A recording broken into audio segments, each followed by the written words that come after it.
ஆன்மீக அன்பர்கள் அனைவருக்கும் வணக்கம்.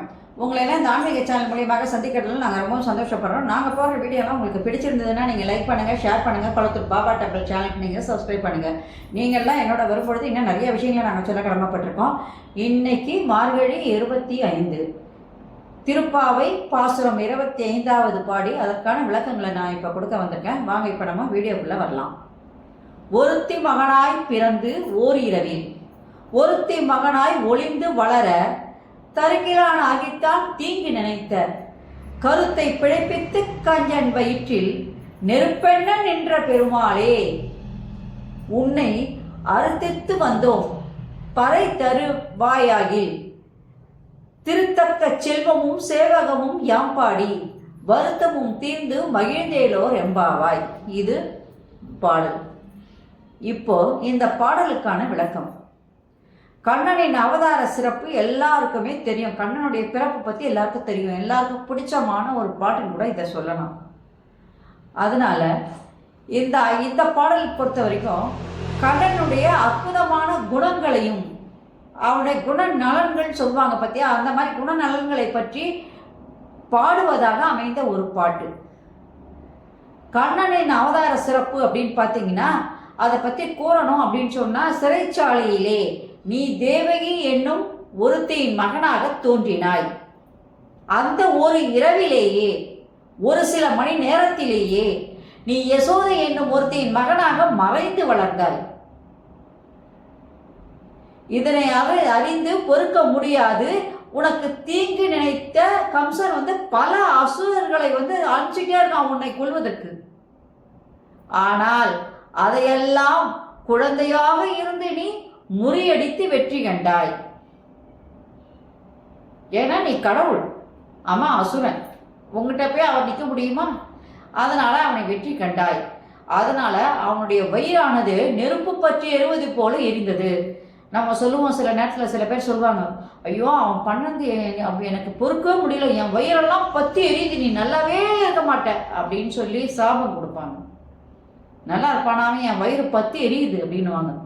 அதுபோல இங்க கம்சனுடைய வயிறானது பற்றி எரிகிறது. ஏன் காரணம் என்னன்னு கேட்டா, அந்த இறைவனாகிய கண்ணனை அந்த கம்சன் எத்தனையோ அசுரர்களை அனுப்பிச்சு அவனை சாகடிக்கணும்னு பார்க்குறான். ஆனால் யாராலையும் அவனை அழிக்க முடியல. அத்தகைய இறைவனை கண்டு பயந்து அவன் வயிறானது பற்றி எரிகிறது. அவனை இப்போ கையில் பார்த்துட்டேன்னு வச்சுக்கோ, அவனை நார் பீஸ் பீஸாக்கிடுவேன் அப்படின்னு சொல்கிற மாதிரி வயிறு எரிச்சலோடு இருக்கிறான். உன்னை அன்புடன் நினைப்பவர்களுக்கு நீ ஓடி அருள் புரிகின்றாய். அன்போடு நினைச்சா கடவுள் ஓடி கட்டி அணைப்பார். இதுக்கு நான் ஏற்கனவே சொல்லியிருப்பேன் உங்களுக்கு ஒரு பாட்டில், கஜேந்திர மோட்சம். கஜேந்திரன் யானையே என்ன பண்ணுது, முதலையானது தண்ணிக்குள்ளே இழுத்து கொல்ல பார்க்குது. அந்த நேரத்தில் கஜேந்திரன் என்ன பண்ணுது, கத்துது. ஆதி மூலமே அப்படின்னு சொல்லி கத்தும் போது என்ன பண்ணுறாரு, பகவான் அங்கேருந்து சக்கரத்தை விடுறார். விட்டவன அந்த சக்கரம் அந்த முதலையுடைய கழுத்தை கிழிச்சு அந்த முதலைக்கும் மோட்சம் கிடைச்சிது. கஜேந்திரனும் மோட்சம் கிடைச்சி, கஜேந்திர யானைக்கும் மோட்சம் கிடைச்சிது. ஏன்னா ஆபத்துன்ற நேரத்தில் இறைவா என்று கூப்பிட்டால் உடனே வரக்கூடியவர் அவர் தான். பாஞ்சாலியுடைய மானத்தை காப்பாற்றுறதுக்கு கண்ணா என்று கூப்பிடும்போது முதல்ல அவள் கூப்பிடல, முதல்ல தன்னுடைய கணவர்கள் 5 பேரும் தன்னுடைய மானத்தை காப்பாற்றுவாங்க அப்படின்னு நினச்சிட்டு இருந்தான். ஆனால் அந்த பாஞ்சாலியுடைய இதை துரியோதனன் எழுக்கும்போது என்ன பண்ணுறான், துச்சாதனனும் துரியோதனனும் சேர்ந்து அவளை மான பங்கப்படுத்த நினைக்கும் பொழுது அந்த நேரத்தில் கண்ணா என்று குரல் கொடுக்கும் பொழுது என்ன பண்ணுறாரு, கையை காட்டினோன்னா ஆடைகள் அவருடைய மானத்தை காப்பாற்றுகின்றது. அதுபோல் இந்த இறைவனானவன் எப்படிப்பட்டவன்னா ஆபத்து நேரத்தில் உதவக்கூடியவன். இன்னும் ஒரு வார்த்தை சொல்லணும்னா, பிரகலாதன் அழித்த உடனே என்ன பண்ணார், அடுத்த நிமிஷமே நரசிம்மமூர்த்தியாக அவனுடைய தந்தையை அழிச்சவர். அதனால விண்ணளவு உயர்ந்து நின்ற பெருமானே, விண்ணும் மண்ணும் அளந்த பெருமான் இல்லையா, விண்ணளவு உயர்ந்த பெருமான் அவர். அதனால உயர்ந்த பெருமானே அப்படின்ட்டு நாங்களும் உன்னை இப்பொழுது அன்போடு உன் அருள் பெற இங்கே வந்திருக்கின்றோம். அப்போ தெரிஞ்சுக்கிச்சு எல்லாருமே, அன்போடு கூப்பிட்டா கடவுள் கண்டிப்பாக நமக்கு உதவி செய்வார். அவரை அழிக்கிறதுக்கு நமக்கு என்ன கிடையாது, சக்தி கிடையாது. அவரால் உருவாக்கப்பட்டது தான் நம்ம எல்லாருமே. அவரால் கிடைக்கப்பட்ட உயிர் தான் இது. அதனால் நம்ம அவரை அழிக்கணும்னு நினைக்கிறது எந்த விதத்துலேயும் முடியாத ஒன்று. அதை புரிஞ்சுக்கணும். அதனால என்ன சொன்ன, நாங்கள்லாம் இப்போ உன்னை சந்தோஷமாக பாடி உன்னுடைய அருளை அன்போடு உன்னுடைய அருளை பெறுவதற்காக இங்கே வந்திருக்கின்றோம். நாங்கள் விரும்பினவற்றை, நாங்கள் என்னென்ன விரும்புகின்றோமோ அவை எல்லாவற்றையுமே நீ எங்களுக்கு தந்தருள வேண்டும். நாங்கள் எதை கேட்குறோமோ அதெல்லாம் நீ எங்களுக்கு கொடுக்கணும். நீ யாரோடும் ஒப்பிட்டு கூற முடியாத சிறப்பு வாய்ந்த வீரமுடைய அருள் நிறைந்த ஒரு இறைவன். அருள் நிறைந்த செல்வமாகிய, கிடைப்பதற்கு அரிய செல்வமாகிய நீ இறைவன். அப்போ நீ என்ன பண்ணணும், உன்னுடைய வீரத்தை நாங்கள் புகழ்ந்து பாடி உன் அருளை பெற வேண்டுவதற்காக இங்கே வந்திருக்கின்றோம். அருள் நிறைந்த செல்வமாகிய வீடு பேற்றையும் அருளும் இறைவா, வீடு பேற்றை அருள்கின்ற இறைவா, அவரால் மட்டும்தான் அந்த வீடு பேரை கொடுக்க முடியும். அதனால சொர்க்கம் என்ற ஒன்று இறைவன் ஒருவனால தான் நமக்கு கிடைக்கணும். உன் புகழை வாயார பாடி மனதார நினைத்து நாங்கள் உன்னிடம் அருள் பெற வந்துள்ளோம். அருள் பெற்றால் வருத்தம் நீங்கி நாங்கள் என்ன பண்ணுவோம், தீர்ந்து மகிழ்ந்து நாங்கள் இங்கிருந்து செல்வோம் என்று ஆண்டாள் பாடுவதாக இப்பாசனம் அமைந்துள்ளது. இப்போ இந்த பாடலுடைய விளக்கத்தை பார்த்தீங்க. இப்போ இந்த பாடலுடைய சிறப்பு